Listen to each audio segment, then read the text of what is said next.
Welcome back to Softcore History. I'm your host for the week, Dan Regester, joined as always by Rob Fox. What up?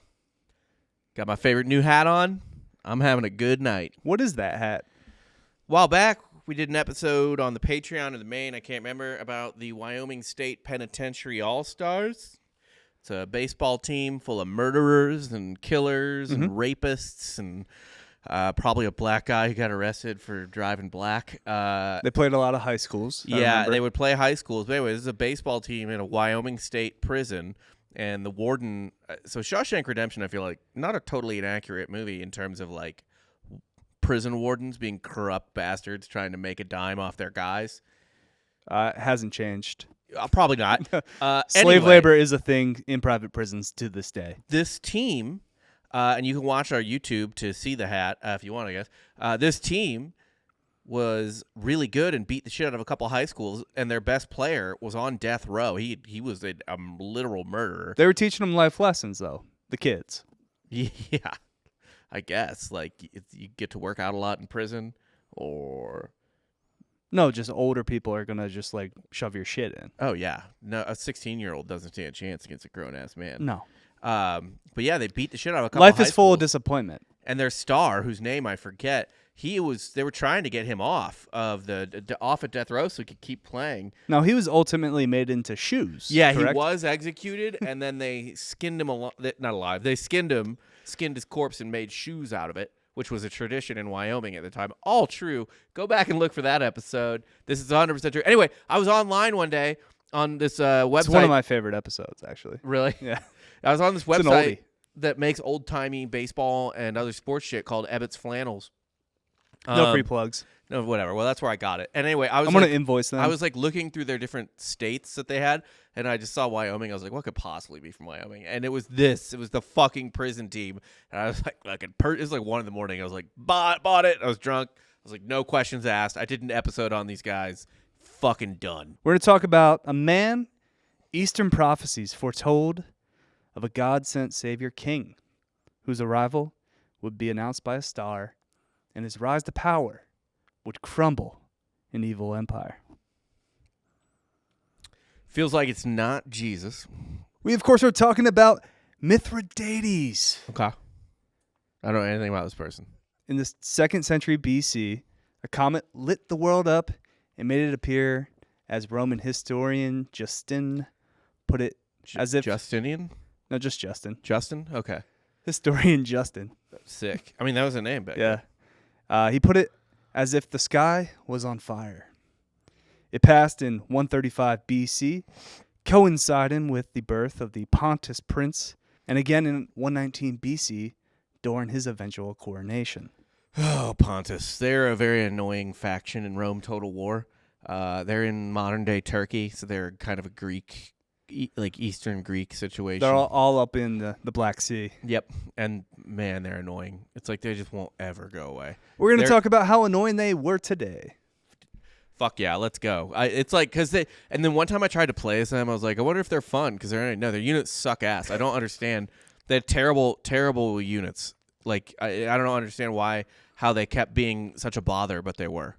God, every time I would destroy Pontus, that was a good moment. Well, he was a mixed Iranian and Greek descent born, and he could trace his royal bloodlines to both Cyrus and Alexander the Great. Sick. So this is Pontus's post-Alexander, probably a kingdom that comes up after the breakup of Alexander's empire. We're talking about the 130s to like 60 BC. Right. But so his empire is already broken up. You got the Ptolemies in Egypt, the Seleucids. Obviously, Macedon is still there. There's the Greek city-states and blah, blah, blah, blah, blah. Pontus was at the time a relatively small kingdom on the Black Sea in the Anatolian Peninsula in what is now modern-day Turkey. Mithridates' father, Mithridates V, had an incredibly long reign, lasting over 3 decades, and was an ally of Rome, helping defeat Carthage in the Third Punic War. That was an easy one. Yeah. He got in there late. Getting some stolen valor. That's like Italy saying they helped defeat the Germans in World War II. Technically true. They switched sides. A little late in the game, though. Now, our boy, Mithridates VI, his childhood was wrapped with mythological lore. And we'll start with him supposedly being struck by lightning, only leaving a small scar on his head in the shape of a crown. Oh, so he's like Harry Potter for them. A little bit. Yeah. Mithridates V's reign comes to a screeching halt after 3 decades when he's poisoned at a lavish party in 120 BC. Many suspecting his own wife, Laodice, who then took power as regent, was perhaps behind the poisoning. So what? She wanted her kid to take over? She didn't like this kid. She didn't like M6. She didn't like M6 Oh, shit. Okay. because there was another child that she preferred, also named Mithridates. Well, got a George Foreman it back then. We do. There's a lot of Mithridates. I get it. That's fine. So she preferred his brother. They were supposedly plotting to poison our guy M6, but apparently he had a pretty strong stomach and survived several attempts on his life in his teen years. Good Lord. So he just keeps getting like diarrhea or something, and he's like, fuck. It's like, what is happening Again? with this food? Again? Did the cook not prepare this properly? Kill this cook too. Good Lord. They just keep being awful. Yeah, how many chefs died? Right. I swear the slaves in this palace. After a couple times, he figured out it wasn't food poisoning. What? Fool me 3 times. Shame on. And it was best to get out of Dodge before his mother finally found the right chemicals to kill him. Yeah, you can't really. It's like there's only so many times when your basketball team's on defense that you can let the team get an offensive board before that ball's going in. Yeah. From no matter where it is. Like if they just keep getting offensive boards and tossing it back out to the 3-point line, one's going in. Our guy kind of had an iron stomach. Who's the Lightning? It really he had a stomach that was just like calcified by the electricity that ran through him. It was a superpower. Yeah. So our boy goes into hiding in the wilderness with a few of his father's loyal men. Not much is known or documented during this time, but much like his ancestor Alexander, M6 mounts and broke a wild, untamed stallion during this time, almost killing him in the process. And that becomes his horse for a good bit. Becomes a pretty good horse rider. Okay. So he's a rodeo star. After the heat cooled down around 116 BC, Mithridates and his men returned to claim what was rightfully his. He took his throne, imprisoned his mom and brother, who both lived a happily ever after life. And by that I mean they got thrown into a cell and died. In that cell? In that cell. Together? Was it the same cell? No. They died separately. Oh, I would like to. I mean, that's actually honestly like not very cruel for the time. It seems like he went easy on him, all things considered. They don't really tell us how they died, just that they did die. Okay. In the jail cell. Didn't really write it down. No. All right, so it could have been. He didn't write down a lot of stuff, even though he wrote several books. Well, he was an author, but anything important, it's not for other people. I mean, he could have written it down. We just haven't found it. That's true. He then took his 16-year-old sister as his first wife to ensure the heir to have pure blood. Hell yeah, pimp. P-I-M-P. He was only like 18 or 19, so. He was pretty young at the time. Not a big deal. Yeah. Also, well, I'm more just like, hell yeah. Your sister. Banging your sister. Get that pure air. Mm-hmm. Now, the poison his mother used didn't kill him, but it left a lasting effect where he was paranoid and spazzed out over meeting his demise that very way, so he obsessed over toxicology. Yeah, I mean, that makes sense. Like if you just got poisoned 8 times by the woman who you trust most in the world, person you trust most in the world, maybe. Yeah, I would be paranoid too. I'm not going to hold that against him. Does Freud have something for when your mother wants to kill you? No, I don't know. Now, he supposedly developed an elixir using over 50 ingredients that was a cure-all for all known toxins called Mithridate. Oh, all right. He would ingest this daily and test it out by ingesting arsenics and venoms, and by all accounts became totally immune to all poisonous substances. So he was afraid of getting poisoned, so he kept poisoning himself? Because he thought he found the elixir, and I guess he did. I guess he did. Or it's like a Princess Bride situation, and he just like you said, kind of built up an immunity Mm-hmm. to arsenic. Yeah, that definitely won't make you insane. Unfortunately, the knowledge of what exactly was in the formula died with him because he never wrote down the recipe. Seems useful. Many believe, though, the main ingredient was the blood of Pontic ducks who would feast on poisonous substances like hemlock. Okay. So they had the poison in their bloods already. Just Or kept like drinking the poison blood. antibody. They had the poisons antibodies. Yeah. They had antibodies that could fight the poison. A lot of dead ducks in. just killing ducks left and right. Which feels like it wouldn't be, I don't know, maybe the easiest pre-gun, but I don't know. Like they're in the water. like a turtle, Yeah. probably easier. But yeah, it's easy pickings for the most part. He was pretty power hungry from the jump and kind of thought his father was just another dude who lacked ambition. So he thought his dad was just sitting there, not doing enough. Yeah. We need to take this company global, Dad. It's like, son, running a tire shop. It's just not. We're like, you don't fucking understand. He's just a good, honest businessman's cokehead son. Right. But you know how he's kind of Vince McMahon, right? So at the point when Vince's dad was in charge of the organization, it was regional. Yeah. So you didn't step on anyone's toes, you didn't enter anyone's territory. You just kind of accepted your lot in life, and you were cool with what you had. This was your nice little business. And he just fucking kicked the door down like Vince Yeah. and created WWF with Pontus. Now, M6 wanted to be the dominant force on the Black Sea and overtake all these tiny kingdoms and glorified warlords that surrounded him. So he wanted to be the big fish in the small pond. There was a lot of backwater bullshit around there, especially if you went up through what would be, I don't know, modern day Georgia or something like that. This just things start to get pretty. There's like Armenians and whatever other bullshit. Now, opportunity came knocking when the peninsula came under threat by the Scythians. Okay. Were they in your game? Yes. They were less annoying, but They seem very annoying. they weren't super annoying in the game. I mean, they're annoying, but it's like, I don't know, the Pontus always pissed me off. Pontus were like proper people, though. The Scythians were a little bit more barbaric. Yes, they were barbarians for sure. The surrounding kings were willing to give up independence and power for the protection of M6 and the Pontus armies, led by his number one general, Diophantus. Now, Diophantus takes his armies to Crimea. Crimea has always been an issue. Crimea has been fought over. It's not as bad as Israel, Palestine, whatever, but it's bad. Always fought over. Fucking always. Diophantus takes the army to Crimea to take on the Scythians. But, you might as well grab some land on the way and subjugated Colchis, or what is modern-day Georgia, and then the Bosporan kingdom also bent the knee. All right.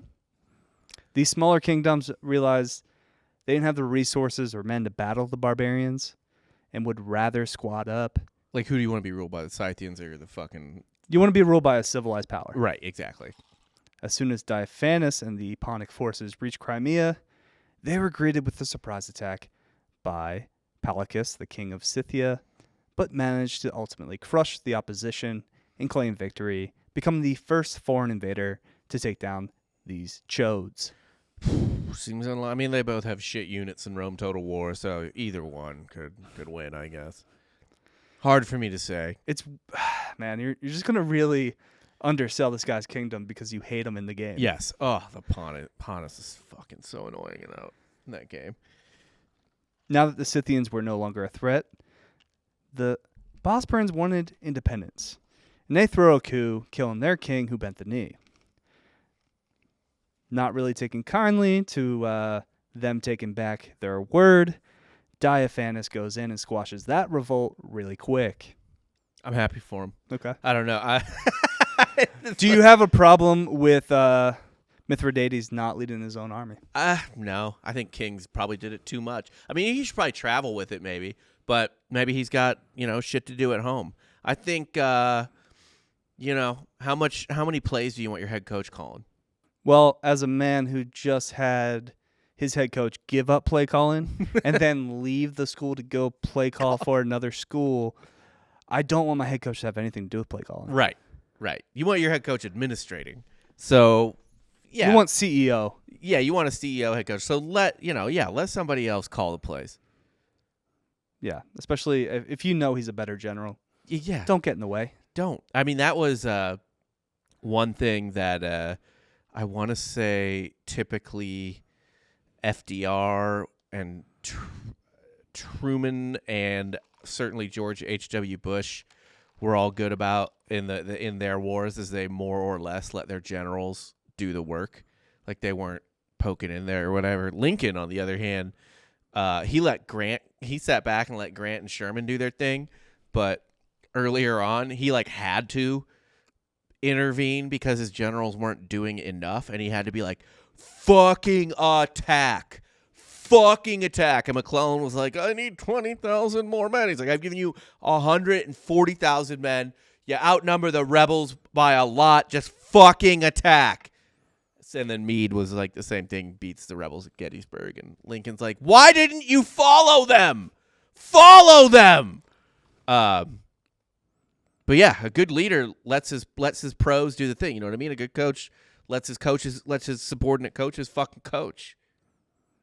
Most of the Black Sea coastline was now under the Pontus kingdom, but that was just the start for M6, who could speak the languages of all 22 nations he now governed. Good Lord. How? Just a little bookworm. It's just like the difference. Were all these languages like the difference between like Portuguese and Spanish, basically? Yeah, probably. Yeah, it was just a little off. It's all regional dialects. Right. He had several wives, mistresses, and 24 legitimate and bastard children. Hell yeah. Mithridates was big-time chariot racer. Oh, of course. Wrote several scientific and historical books. Well, he wrote books. And was a bit of an art snob. Okay. I'm into that. Yeah. He was a cultured man.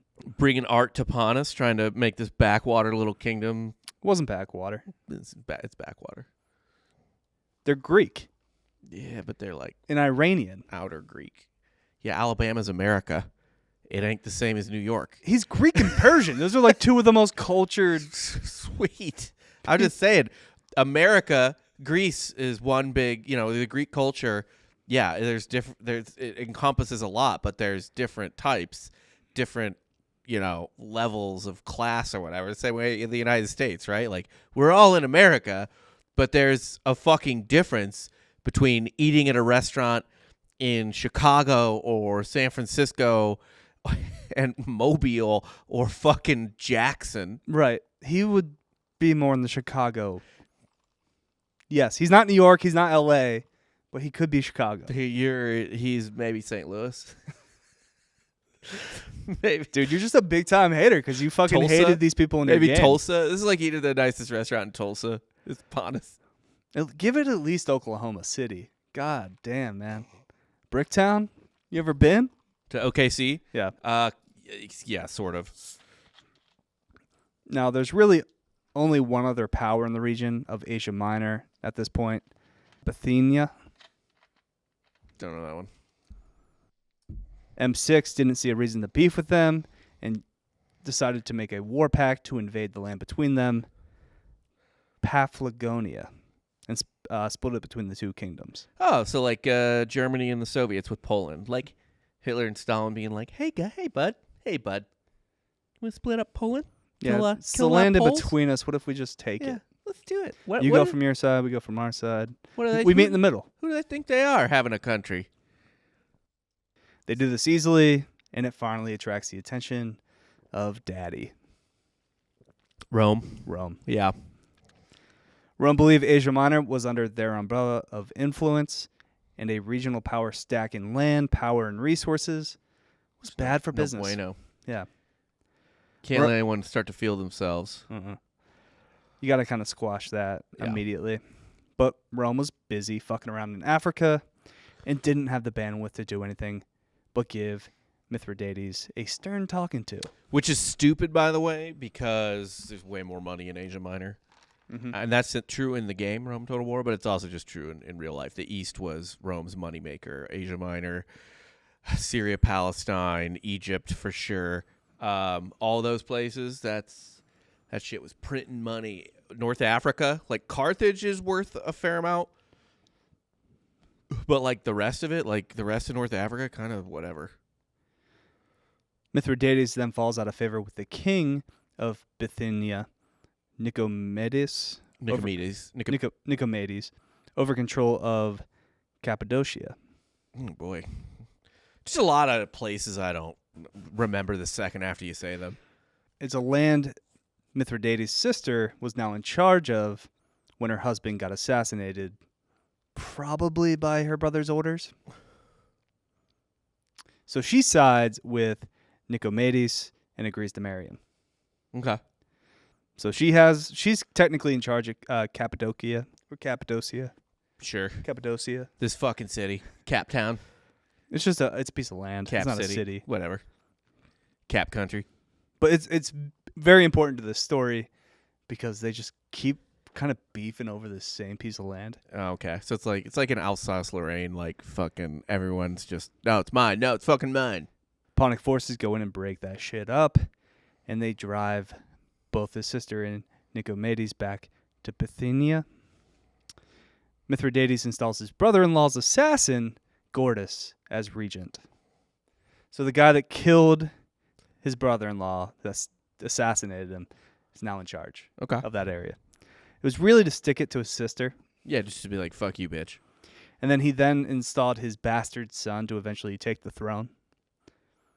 Her son, though, still a child, not wanting to be ruled by his father's assassin, started to get the wheels in motion for his own rebellion. How old? He was in his teens. Okay. That's okay. I thought like an 8-year-old. No, like, just like, let's fucking go. Like 13 or 14. You know how... but Mithridates quickly squashes that and assassinates his nephew. The kid? Yeah.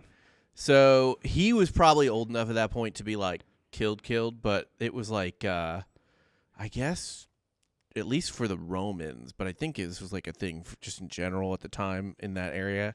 The proper way to murder children, like if you're killing like Cleopatra's kids or how Cleopatra's younger brother was killed or whatever, you strangle them. You have to strangle them. That's the nice way to do it. That's the humane way to kill a child, to strangle them. Mm-hmm. Or if you want to have an assisted suicide and the machine breaks, you have to strangle that person. If they're out and they're starting to wake up, just finish the job. All the madness in Cappadocia was the final straw for Rome to interfere. Hey, look, they never needed a reason. Like a real reason. They always needed a reason. They were very good about finding like whatever little reason they but it was never not never, but it was often like not a real reason. You know what I mean? They were just like gathering their resources and then like somebody sneezes and like, all right, that's it. We're fucking done with this. Both Pontus and Bithynia representatives were forced to be sent to the Roman Senate to make a claim for the now available Cappadocia crown. And ultimately, the Roman Senate was like, neither of you should have power. Yeah, we think, this is going to sound crazy, but I think we're going to do it. No, they said it's going to be an independent nation. Oh, really? Yeah. I don't think they wanted to put their own resources into it. But Yeah, they're like, that's fair. neither of you get this. Yeah. Mithridates, knowing he was severely outgunned by Daddy, pretended to play nice and installed a puppet king for the Cappadocia crown who was still loyal to him on the low. Okay. So he's still playing a little chess in the background. He then devised a plan to build up his alliances and forces, knowing the ultimate endgame was war with Rome. Yeah, they're coming. They're coming. They already have a foothold in Asia Minor. Like they've taken care of Greece at this point, so they have the Aegean. They have the Aegean Sea, both sides of it, which is just a moneymaker in Rome Total War. But yeah, so they're coming. They're coming for the rest of Asia Minor. First up, he makes nice with Armenia and locks down a marriage pact with Tigranes II. Yeah, Tigranes is how I would say it. Tigranes. I'm going Tigranes is fine. Tigranes is funny. Yeah. The Armenians also a very annoying faction in Rome Total War. A lot of horse archers. You really like your infantry just gets butt fucked. You got to get Cav in there, and Even the cab's not fast enough to get it. It's so annoying. I fucking hate fighting the Armenians. God damn it. Tigranes II and his daughter Cleopatra, M6's daughter Cleopatra, they get married. He has a nice little kind of alliance with Armenia. They then again reinstall Mithridates bastard on the throne of Cappadocia, and it would be a game of musical chair, giving up and retaking the seat whenever Rome would come down to yell at him. Okay. So He would always back down, though. He would always just be like, like, sorry. my bad. I thought I could do this. Yeah. Oh, I didn't know I couldn't do that. Shit. Okay, yeah. Totally free, independent country. My bad, Rome. And then they leave, and he's like, Now, in 90 BC, Rome had enough, and a force led by Manius Achilles was sent down to provoke M6 into doing something stupid, as they needed a justification for all-out war. Right. So they sent down a general just to be like, hey, poke the bear. Yeah. Hey, buddy. Just walks right up to the border like, hey. Fuck you. What? Nothing. Fuck you. Achilles convinced the new king, Nicomaides IV of Bithynia, to invade and capture land belonging to Pontus, as he was in great debt to Rome, and they believed it would get Mithridates to finally respond violently. So, oh man, that's the Italians have just always been a mafia. They're like, hey, you owe us money, we're cashing it in. You go and fuck them up. Now, Mithridates VI did no such thing. Instead, he let them burn parts of his kingdom down and launched official complaints to the Roman Senate, saying that Bithynia was the aggressor. Oh, I did it by the books. Because, I mean, this guy was kind of going rogue. He's like, hey, poke the bear. Yeah. The Senate wasn't necessarily approving everything he did. So he made complaints to the Senate. And meanwhile, he now had a nice little victim card to play with other empires like Greece. Okay. Now, as protector of Greek cities on the Black Sea and in Asia against barbarianism, Mithridates VI logically became protector of Greece and Greek culture and used his stance to gain allies against Rome. Along with Armenia, he was able to gain the trust and support of Egypt, Parthia, and Greece. Well, the Greeks are already under Roman rule. Yeah, well, he's telling them to, like, rise up, dog. Yeah. Yeah, I mean, they're still Remember there. who you are. Oh, my God. Not knowing the Greek peninsula is going to piss me off. That's fine. Total war with Rome began in 89 BC with, what else? The invasion of Cappadocia. Okay. They then went and took down Bithynia and the rest of Asia Minor. Rome, at conflict with local Italian tribes, could not send down assistance immediately. Can you imagine, like, we couldn't fully fight the Mexican-American War because hill people in West Virginia were, like, fucking around too much? We're like, God damn it. West Virginia doesn't even exist, by the way. Western Virginia, I guess. A lot of this, too, goes down around the same time as the Gladiator Slave Rebellion. Oh, is Spartacus? With Spartacus, yeah. Hell yeah. Yeah. I don't know if it's like the first or second one of these. So, actually, I believe but around that time. Julius Caesar served in the army that fought Spartacus. Yeah. If I'm not mistaken. But I might be. But I'm pretty sure I'm not. This was peak power, Pontus controlling almost all of Anatolia, and they kept stacking resources and men for the next few years, getting ready for Rome when they would fully turn their attention onto them. Mithridates in 88 BC also had himself a fun little genocide in Asia Minor, killing over 150,000 Roman and Latin-speaking citizens known as the Asiatic Vespers. Okay. So I had a genocide. Just killed Sweet. 150,000 people. That's like a high-end estimate. Well, if it happened in Turkey, you don't have to talk about it. That's true. Well, Fine. You don't have to talk about it if it's in Armenia. Right. Yeah. If a Turk is in any way involved or someone from Asia Minor, it's fine. Didn't happen. First Roman response was done by, of course, Manius Achilles, who was still in the area. The Romans, severely outnumbered, get their shit pushed in, and Achilles is forced to flee to what he believed was the safety of the Greek islands. Mm. But our boy M6 already made a deal with the Greeks, And they immediately capture him and turn him back into Mithridates. See, I told you, Pontus was annoying as fuck, man. These guys just get your fucking goat. So he's captured. And what does he do to this Roman general that started up stirring this pot? Does he send him back and is like, oh, it's okay? No. He executes him with a pretty fun method. He pours molten gold down his throat. Oh, they like to do that at that time. They did that to another dude later. That's actually one of my main complaints about, what do you call it? Game of Thrones is how they just poured the gold on that guy's head in season 1. Should have been down his throat. Right down the fucking pipe, dude. Yeah, but he gave him his crown. It kind of made sense. I know. But I still just wanted him to drink molten gold. Now, Rome responds with forces led by General Sulla, who himself just took power. Sulla. I mean, Yeah. that's if there's one thing you don't have to correct me on in this, it's like Sola or Sola. Like, there's 12 other things I got wrong. Yeah, I know.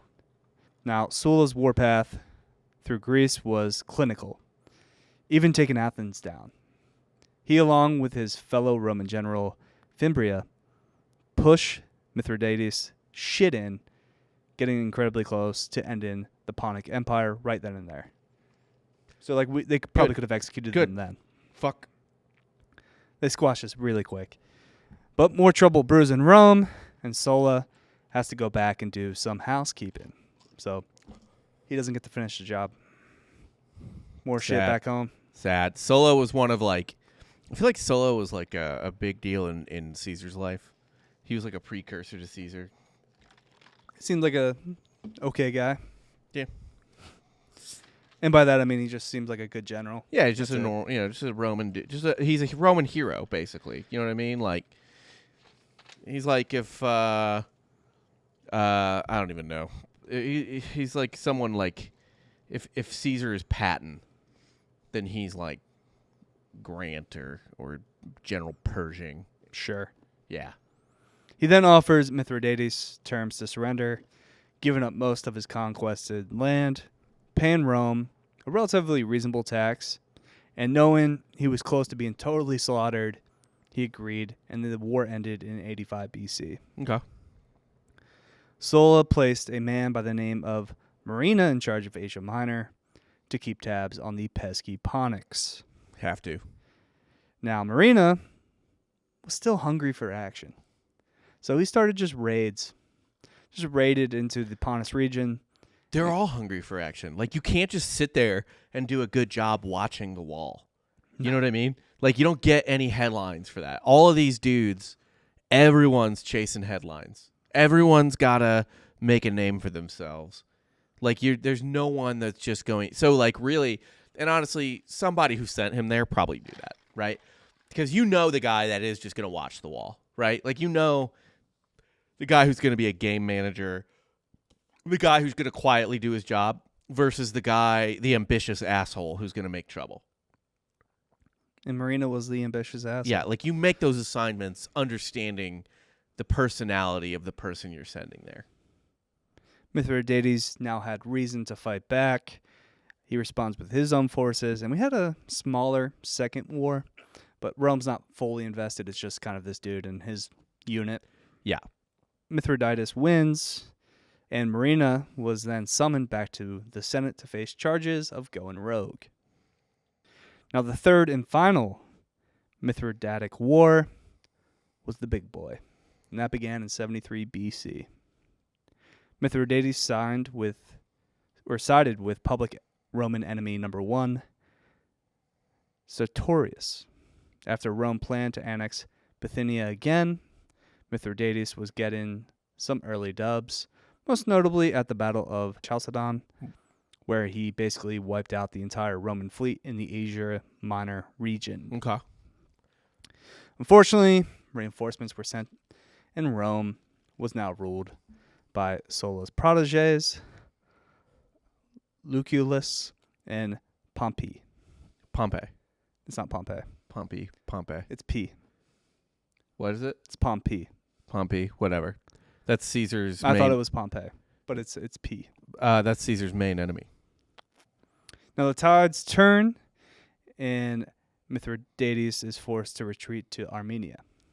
Rome then invades Armenia in 69 BC. Mithridates punches back, launches some surprise attacks, and regains Pontus in 67 BC. Lucullus's failures leads to Pompey taking full control of the Roman forces. Pompey just wrecks M6 to the point that his son-in-law now no longer allows him back into Armenia. Dude, He's like, we're tapping out. Pompey, fucking the guy. So Caesar, when Caesar took power as dictator or whatever, it was him, and they were part of the same triumvirate, Pompey and Caesar, or something like that. Anyway, they were the main rivals, and Pompey's older than Caesar, but Pompey was like a heroic fucking general, had done like a ton of rad shit, and I think you said he was Sulla's protege, right? Mm-hmm. Yeah, so that's how Sulla's like Caesar's protege grandfather, I guess. But yeah. Pompey is like a fucking G, dude. Like I think he's like kind of lowborn too, which so his victories are like especially important. He's not an aristocrat necessarily. He came from the ranks. Yeah. So he's just picking himself up by his fucking bootstraps. This is where he's making his name. The same way Caesar makes his name in Gaul, kind of. Yeah. This is where fucking Pompey's doing it. Now, his son-in-law sues for peace and becomes a client of Rome. Armenia is now a Roman state. Mithridates' son, who rules over Bosphorus, also refuses to help out his old man, knowing it was a losing battle at this point. Yeah, sometimes you got your own family, your own kids. You really can't just like grandpa comes around asking for weird shit, and you're like, I got a fucking wife and kids. Like, I can't. Also, when you have like 20 brothers and sisters, you don't really know who your dad is. Yeah, father is a strong word there, I would say. Now, away from home and surrounded by his enemies with no allies to speak of, M6 attempts to commit suicide in the winter of 66 BC. What do you mean attempts? Oh my God, how'd he fail? Well, poetically, he tries to poison himself. But fails. That doesn't sound poetic to me. It sounds fucking stupid. As his immunity to all poison actually seemed to be real.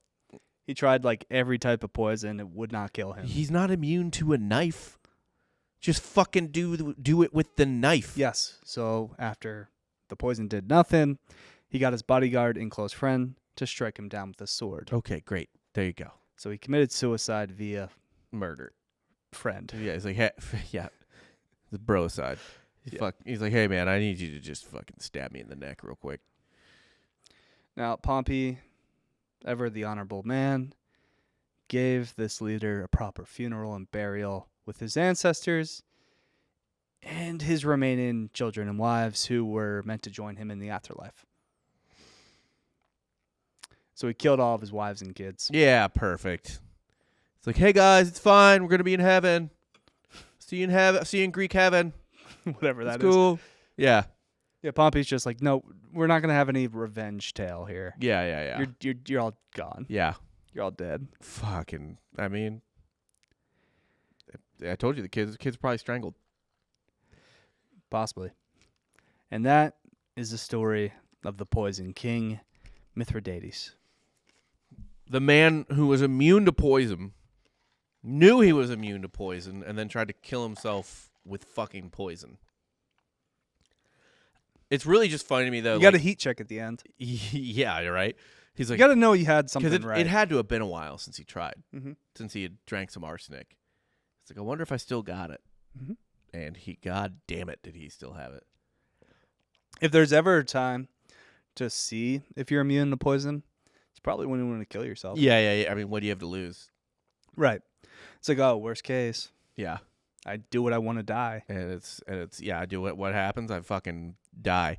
It is funny to me, just like, I mean, there was no one. Like, it's such a ticking fucking clock with like the Romans, where it's like, no, it's cool. I think they're done. They're not. They're literally never done. They're putting you on the back burner, but they will come for you. They're going to come. It's kind of funny. Like, it's like my favorite version of that is actually with Syria, Palestine, Israel, Judah, whatever you want to call it, with like when Jesus was born, like the villain in the Gospels is King Herod, and he's king, right? But he's like a client state, right? He's part of the Roman Empire, not even the empire yet. Or yeah, it is. He's part of the Roman Empire without being part of the Roman Empire. Like it's just a client kingdom of the Roman. It's like I don't even know. It's not quite like Puerto Rico is to the U.S. Like it's a little looser than that. Guam, something like that. But I mean, like it is. But even then, it's just like, yeah, like it's the reason that you're a client kingdom and not completely owned by them is they don't have time for you yet. Like they're telling you they could. And they will, but they have to handle something somewhere else. But like, they're coming. Like you can name an heir, Herod, but like it's not gonna work. Mm-hmm. It's not gonna work out. Now, what'd you learn today? I learned that I still have no sympathy for Pontus. They've traumatized me too many times in that game for me to ever once feel bad for them. Kingdom of choice, I guess. In Rome Total War. Mm-hmm. I actually liked so the first time you play Are you Roman the game or are you somebody else? The first time you play you're one of the 3 Roman factions, but then after that you can be whoever you want. Mm-hmm. I really liked playing as the Greeks, the Greek city-states, and I had a good campaign. You were a Spartan? Yeah, well you're Spartan, Athens, all of them. I did like playing as the Romans. I liked playing as the Greeks. And then, because hoplites are dope. And then I did play as the Macedonians as well. Those are the 3 that I liked the best. I hated playing as the Gauls or any barbarian. They're fucking garbage. Carthaginians, garbage. Fucking Seleucids were all right. Did you get Hannibal with Carthage? No, you don't have like some hero. You're just like the Carthaginians. This is also post-Punic War. Okay, so they probably were ass. Yeah, like they haven't been taken down yet. I guess, but after the Punic Wars, it's like what's left of Carthage? Right, exactly. But yeah, the Punics are fucking Eastern. It's like they just keep coming in waves. Those Asians, they just don't fucking stop. Those Asiatic. They're countries. Like Middle Eastern Greeks. Yeah, but it's Asia. It's technically Asia. No, not it's Turkey. It is technically Asia. It's Turkey. I know, and they're Greek, but it's technically Asia. Whatever. Turkey's part of Asia. Asia Minor. Isn't Turkey part of NATO? Yeah. It's technically an Asian country in NATO. I thought they're European. I thought that's like where the line. They are in both. They do exist on both continents, and their capital is in Europe, but most of the countries in Asia. Okay. Constantinople. What are they called now? Istanbul. Bullshit. It's Constantinople. It's Constantinople. Yeah. But yeah. But no, fuck Pontus. Fuck Pontus forever. This guy's pretty sweet though. I do like that. I like his ambition. I like don't. that. Oh, Daddy did nothing. I don't. His ambition's trash. His dad knew what he was doing. He was like, I just got to do my thing, stay quiet, keep my kids alive, rule my tiny kingdom. Yeah, we got a nice little thing going here. Don't upset the apple cart. Don't make Rome notice you. Mm-hmm. Yeah. You're essentially in a mall, kind of like running your own electronics stand. Mm-hmm. Like maybe you sell iPhone cases. Yeah. You make a decent living, right? You're pestering people here and there, but it's an honest day's work. And all of a sudden you're like, you know what? I want the whole mall. I need more. City's going to come down on you. Someone's coming for you. City's going to come down on you. It is also very just like spoiled son bullshit to be like, I could do so much better than you, Dad. You're growing up in like a really nice He got house. poisoned. His dad died. Well, his dad died first, and then that's what I'm saying. No, his dad died of poison. Yeah. His mom wanted to kill him for some reason because he wasn't as cool as his brother. I think he had to go out into the wilderness for 3 years, kind of learn the ways and the art of a warrior. Boy, I'll say one thing that I thought early in the episode, which is loyalty. Struck by lightning. Loyalty ain't what it used to be. Because the first thing I thought when it was like, oh, some of the men loyal to his father went and lived with him in the woods for 3 years. It's like, who's doing that? like his godfather. Oh my god! Like you gotta just be out there being like, what? Also, when's the last time you like What's the payoff for this? hung out with your godfather? Your actual. Been a minute. Uncle Steve, where you at? My Uncle Bill. I don't think I've like. I don't remember if he's done anything for me. I certainly don't know my godmother. So my godmother was a friend of my mom's. Same, and and I then am they like not fell out. fucking in contact with her at all. No. Like not even close. I don't know the last So time. like, what's the most loyal you could be to somebody at this point? Right. What even is a godfather in Greek culture pre-Christ? I'm not saying it is the godfather, but I'm saying like okay. in today's society, if you needed somebody like loyal to your dad or something, you would think like somebody like your right, godfather. a godfather. I mean, godmother. like, a best friend or something like that. I guess. Like, I don't imagine not losing touch. I don't imagine losing touch with the child I'm the godfather of, who is a friend's son. But you will fall out, most likely. We'll have a falling out. We'll have a feud, but we'll bring it back together. He'll try to take your crown. He'll probably want that seat, be my co-host. I can tell you, I'm not living in the woods with him. No. That sounds like You wouldn't live in the woods with anyone. No. Why? Even if you're on the lam. Well, if I was on the lam, I guess I would, but No, like, you would probably turn yourself in. You'd be like, it's not worth it. yeah, be like, I just want that Your hard, soft hands. hard jail cell bed, free butt. I think sex. you would just fucking embrace the barrel of a gun to your mouth. Yeah, well, I'm not immune to bullets, so We can see. yeah. No, I know. I'm certain of it. Do you think there's an elixir to bullets? You know what? Probably. Who am I to tell science they don't have an answer for something? A drinkable bulletproof vest. Yeah. Why not? Yeah. Who's today's Hitler? Rome, really. Rome. It's always Rome. Not even him? You think it's just Rome? This is Rome, dude. They were such dicks. Like not that I can hate on them for it, but like they really were just like, we're coming. We're coming. We got to get our shit together. But yeah, we'll take care of this. We're eventually. coming. And the funniest thing, I don't know if they had their own manifest destiny in like, we should control the entire Mediterranean the same way the U.S. It seems like a headache. Like, man. Are you kidding me? Something pops off like halfway around the world, but it's your territory. You got to send men. Controlling the Mediterranean was great for them. They could travel across their empire really quickly because there's a big fucking sea in the middle of it. That's way faster than going over land. I'm not talking about water. I'm talking about shit that's like way out there. Yeah. Like how far did the Romans got to fucking London, right? Yes. They founded London, That's I believe. That just seems like a headache. Yeah, they seem to have a good time with it. Okay. Yeah, it just seems like a lot. I mean, the Romans were in Portugal. Mm-hmm. They went at their height. They stretched from London to Baghdad. Yeesh. That's gross. I mean, what would be Baghdad? I don't think Baghdad existed yet, but that area. Yeah. Good little stretch of land for them. The sun never sets. It definitely sat on the Roman Empire, but It's only a couple time zones I know. yeah, If only they kept going east. that'd be like Alexander, man. Why not? Just he took over. If the Romans just like conquered China. That's really what they should have done, I feel like, because they really could only fund their empire through conquest. There wasn't like an industrial revolution. Capitalism hadn't really happened yet.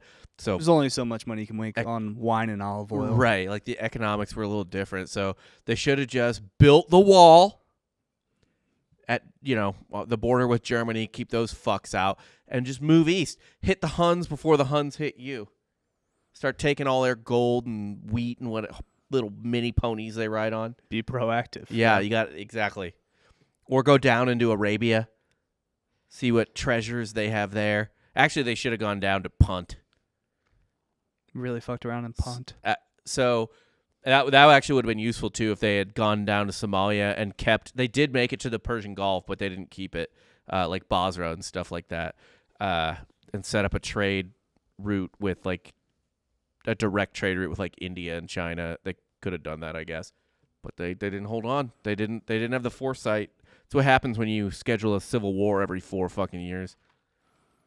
Also, every time I feel, especially in the Punic Wars, when we talked about it, just every time you sent out ships, like a dozen or so would just get wiped out by a storm. Oh my God, I don't know how anyone got anything done. So many storms just killed so many people. It Most of the Punic like casualties were just men lost at sea. This is what I say about whenever anyone bitches about modern times at all. I'm just like, you are living inside of a trillion miracles all at once. I do not understand how people made civilization. Like the sheer willpower. It's fucking crazy. So enjoy your bitch ass little life. I am soft hands because I understand what I am. Your problem is you don't understand that you're a soft hands. You're soft hands because you choose to be. No, we all are, and I understand it. You don't. You're in denial of your soft handedness. Because I have calluses. Your soul ain't calloused. My soul's calloused as hell. For a little. It's been through the ringer. For a little 21st century twink boy, it has. You're calling me a twink boy now. You are a. Is it because I'm starting to get svelte? I'm 225 pounds now. You're historically your soul's a twink. Your soul ain't been through shit. You ain't seen shit, dude. Physically though, I would be a specimen. 6 foot, 225. That's fine. Me on the battlefield, I'm taking out so many people. You soft. Then these little fucking 5'2" Romans. Well, they know how to use a sword, dude. I'm fucking just gonna rush them. You're Goliath. Some little twink is taking you down with a slingshot. Not a fucking chance. You're just like, whoa. I would just blast through these fuckers, these tiny little gremlins. We're all soft hands. We are the soft hands generation. Also, if I'm going back then, I would also probably train every day. What else are you going to do? Literally, you got nothing else to do but push-ups. I would become the Jake Paul of Roman war. What does that mean? I would train every day, and I would get at least good enough to... Yeah, why not? To entertain. Would you start riding? I think you would get distracted by hookers and chariots. Probably not. Chariots aren't really my thing. Not chariot guy? No. Those are probably my least favorite part of the first Gladiator was the chariots. That was the best battle in the first Gladiator. Nah. When they actually had to fight as a unit? Yeah. That was the best battle by far. I enjoyed the new Gladiator. Yeah, I can't wait to see it. I won't apologize for it. Need to see Wicked first, but I'm trying to convince my wife to do Glicked. We're not doing that. You can't do Barbenheimer ever again. Barbenheimer because it's going to be forced. Magical, you can't force it. I will say, though, that Glicked is as close as we've gotten so far. Because one movie's super gay. And the other is a bro movie, yeah. Well, Oppenheimer... Gladiator 2 is the return of bro movies. The difference, though, is that Gladiator is not dark. I mean, I'm sure dark shit happens in it and stuff like that, but, like... It's fun. It's fun. Oppenheimer's not fun. It's a brilliant movie. I had fun with it. I loved it. I loved it. It's one of the best movies I've ever seen. But it is, like, heavy. It is heavy as the fucking water they were using to make those bombs. Like, I mean, god damn it. And that's the ironic, like, juxtaposition. Well, Rob, Gladiator 2 is not heavy. He's death and destroyer of worlds. Yeah. I am become death, destroyer of worlds, which he's, like, saying as he's blasting Florence Pugh, but whatever. And you said apparently Cillian Murphy and Florence Pugh just kept going at it? No. Different movie. Okay. Andrew Garfield and Florence Pugh kept banging after somebody. They didn't hear cut, and they just kept going. For like 30 minutes. Which, like, it was like, no, but they did say it was like 10, 15 minutes, which is a long time. And listen, they were actors. They were in the moment. Also, but, like, what are you doing? Or they just wanted to blast. Penning? Is there pen? Or is it just like foreplay, make out, titty, kissing? Depends if they're method. Yeah, I want to know. Because people definitely have real sex on camera, I think, in movies. I think they for sure do sometimes. Shia LaBeouf definitely does. Yeah, I think it happens more than we think. Was that Nymphomaniacs? I think so, I think they have full penny in that. Yeah. But that's the episode for today. Make sure to leave a review. 5 stars, please, and thank you on Spotify, Apple. If you could actually leave a review, that'll really help us out. Check out patreon.com/softcorehistory, where you get 2 additional episodes every week, Wednesday and Friday. Typically episodes like this. We also have game shows. We have board games we've been playing back in the day. That we have a whole series with that. You wrote a couple blogs. A lot of blogs, actually. A lot of blogs, scripted sketches. I have a couple sketches up. should be able to sort and kind of go through. But yeah, $5 a month for all this additional content. Over 3 years of evergreen content. It is an evergreen back catalog. So, holidays are coming up. You got a long road trip like myself when I'll have to drive back to Philly. Just throw on the catalog Let's go. and just listen to our sweet, sweet voices. Because you'll miss me. Anyway, for Rob Fox, I'm Dan Regester, and you just got soft served.